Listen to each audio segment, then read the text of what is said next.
In our previous session, verse 10 showed us Bhagwan, the divinity, as the source of life, intelligence, and exceptional capacity. Its reminder was develop the capacity, remember its source.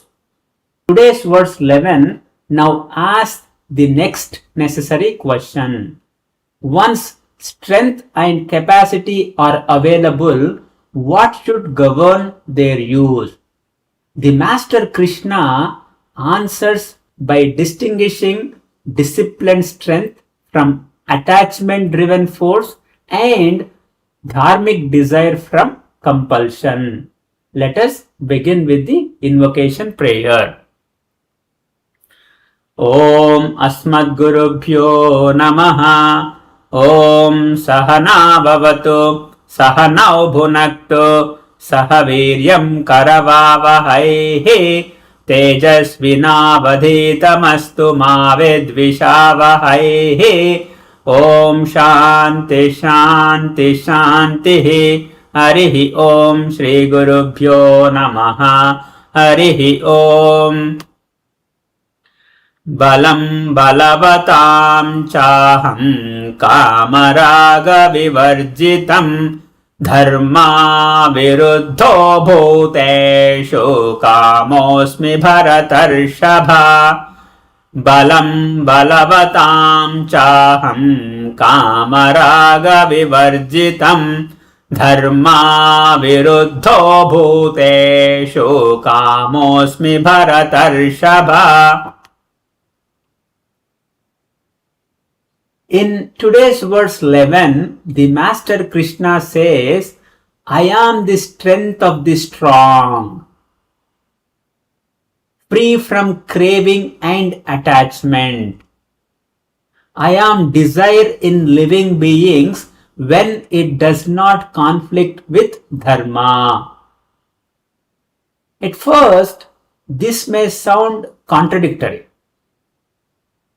Master Krishna first speaks of strength without desire and then identifies himself with the desire that does not oppose Dharma.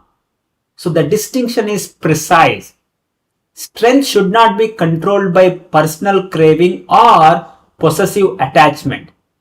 If power is used because I must win, I must dominate, or I cannot tolerate being corrected, strength has become an instrument of ego.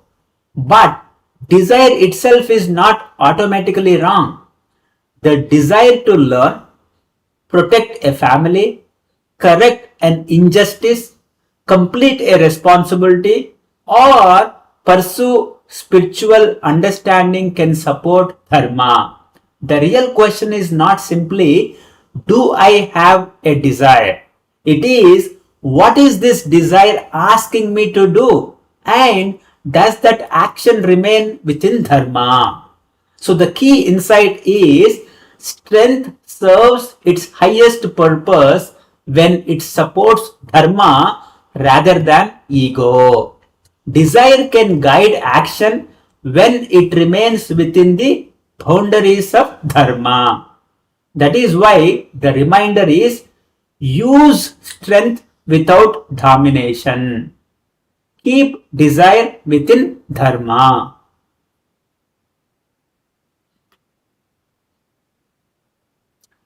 Let's take a simple example.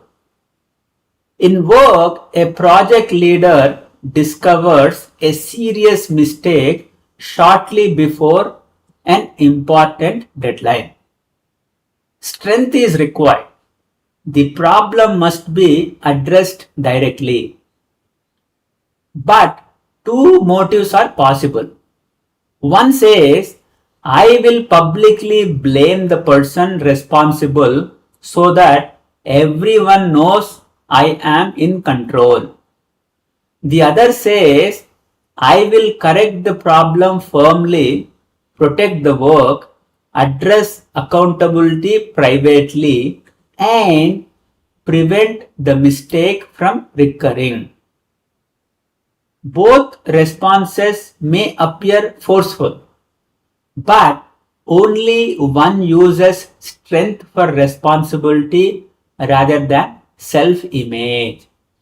That is the Karma Yoga application of verse 11.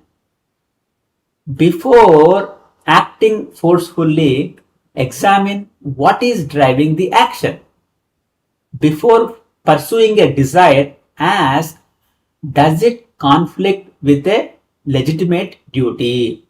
Does it harm another person unnecessarily? Does it require one outcome to determine my peace or worth? Am I still open to correction and reasonable limits? So the practical method is name the desire, test it against dharma, use strength responsibly, release compulsion. This does not mean becoming weak or indecisive. Some situations require boundaries, difficult conversations, protection, or firm action. Freedom from attachment does not remove strength. It removes the egoic pressure that distorts strength. Likewise, keeping desire within dharma does not eliminate meaningful goals. It prevents the goal from becoming an excuse to violate truth, responsibility, or proportion. So let us carry one question into the coming days. If I don't get the outcome I want, can I still act responsibly without losing inner balance? That question exposes the difference between legitimate desire and compulsion. The problem is not strength or desire itself. Bondage begins when attachment and compulsion take command. Use the strength without domination. Keep desire within dharma. Offer the action and its outcome to Bhagavan. Om Shanti Shanti Shanti. Harihi Om Shri Gurubhyo Namaha. Harihi Om. Swadhyaya Pravachanabhyam Na Pramaditavyam. Om Tat Sat.